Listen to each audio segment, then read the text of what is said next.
Assalamualaikum warahmatullahi wabarakatuh. Di sini saya akan menjelaskan tentang materi pencemaran lingkungan hidup.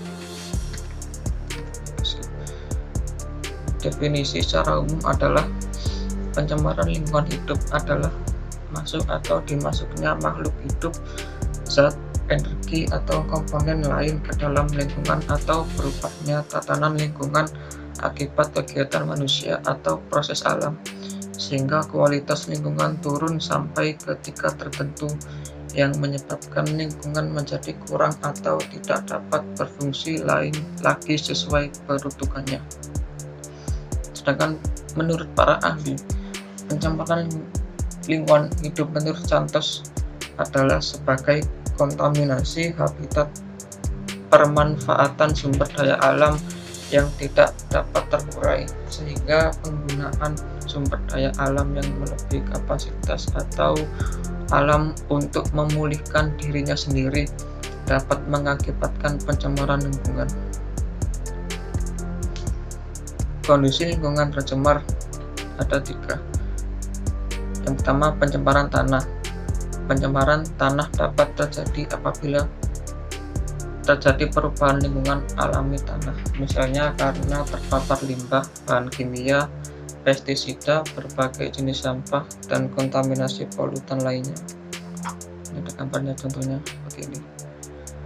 Yang kedua, pencemaran air. Kondisi yang terjadi pada pencemaran air apabila terdapat bau aneh pada air sehingga itu terjadi perubahan pada warnanya. Air akan tercemar tersebut biasanya berisiko tercampur oleh suatu zat-zat kimia tertentu, seperti ini. Yang ketiga, pencemaran udara. Kondisi yang terjadi pada pencemaran udara ialah asap atau polusi yang biasanya sering disebabkan oleh pabrik dan asap kendaraan. Selain itu, kebakaran hutan juga menyebabkan polutan udara. Ciri-ciri lingkungan tercemar ada 5, yaitu yang pertama, udara kotor dan berbau. Udara tersebut akan menyesakkan pernafasan.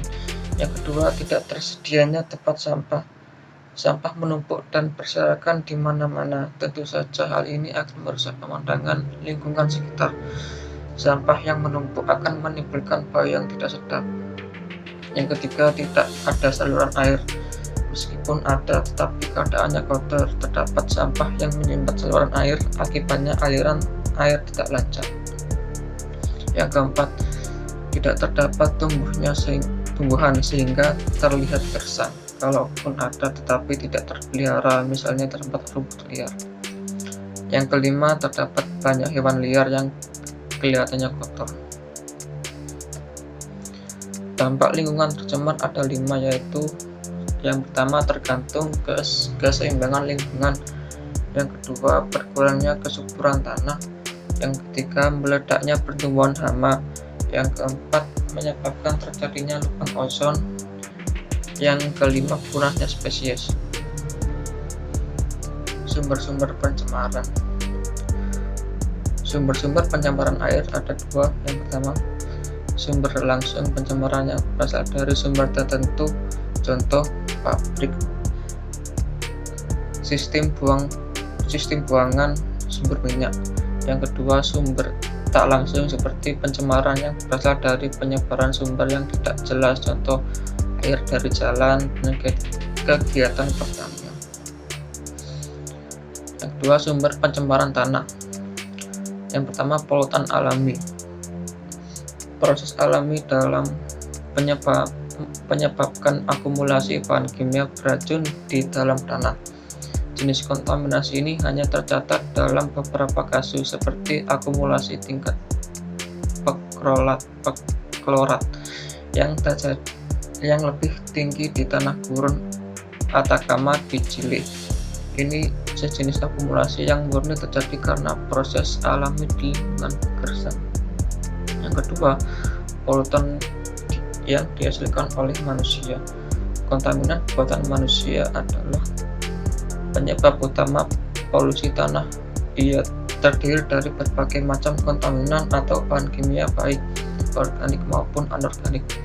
Mereka bisa mencemari tanah baik sendiri atau dikombinasikan dengan beberapa kontaminan tanah alami. Polusi tanah akibat manusia biasanya disebabkan oleh pembuangan limbah yang tidak tepat yang berasal dari sumber industri atau perkotaan, kegiatan industri, dan pestisida pertanian. Contoh pencemaran lingkungan di sini ada pencemaran tanah pencemaran tanah dan asap pabrik. Yang kedua adalah pencemaran air. Di sini bisa terlihat banyak sampah yang berserakan, ada orang yang mau memungkutnya. Yang gambar ketiga ini adalah pencemaran udara, sama seperti ini, tapi ini hanya udara. Sepertinya ini polusi pabrik. Dan yang keempat adalah polusi kendaraan. Sumber pencemaran udara menurut EPA atau Environmental Protection Agency, yaitu yang pertama, sumber tetap adalah sumber emisi yang berada pada posisi tetap dari waktu ke waktu. Contohnya adalah pada corong asap industri, misalnya emisi SO2 dari corong pltu. Yang kedua, sumber bergerak menghasilkan pencemaran yang bergerak dari waktu ke waktu, seperti pada alat transportasi, contohnya gas-gas pencemaran yang keluar dari knalpot.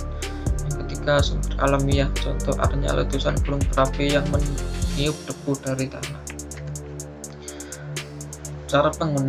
Cara penanggulangan pencemaran lingkungan. Yang pertama, mengatur sistem pembuangan limbah industri sehingga tidak mencemari lingkungan. Yang kedua, menempatkan industri atau pabrik terpisah dari kawasan permukiman penduduk. Yang ketiga, melakukan pengawasan atas penggunaan beberapa jenis pestisida, insektisida, dan bahan kimia lain yang berpotensi menjadi penyebab dari pencemaran lingkungan. Yang keempat, melakukan penghijauan. Yang kelima, memberikan sanksi atau hukuman secara tegas terhadap pelaku kegiatan yang mencemari lingkungan. Yang keenam, melakukan penyuluhan dan pendidikan lingkungan untuk menumbuhkan kesadaran masyarakat tentang arti dan manfaat lingkungan hidup yang sesungguhnya. Yang ketujuh, melakukan perlindungan hutan dengan cara antara lain menebang hutan secara selektif, melakukan reforestasi, mencegah terjadinya kebakaran hutan, pengadaan taman tradisional, dan lain-lain. Kesimpulan yang dapat diambil adalah pencemaran lingkungan sangat berdampak buruk untuk alam. Kondisi pencemaran lingkungan terdiri dari 3 faktor: air, udara, tanah. Untuk mengurangi pencemaran lingkungan, kita bisa melakukan penanggulangan pencemaran, salah satunya penghijauan. Terima kasih. Itu tadi adalah penjelasan tentang pencemaran lingkungan. Terima kasih. Wassalamualaikum warahmatullahi wabarakatuh.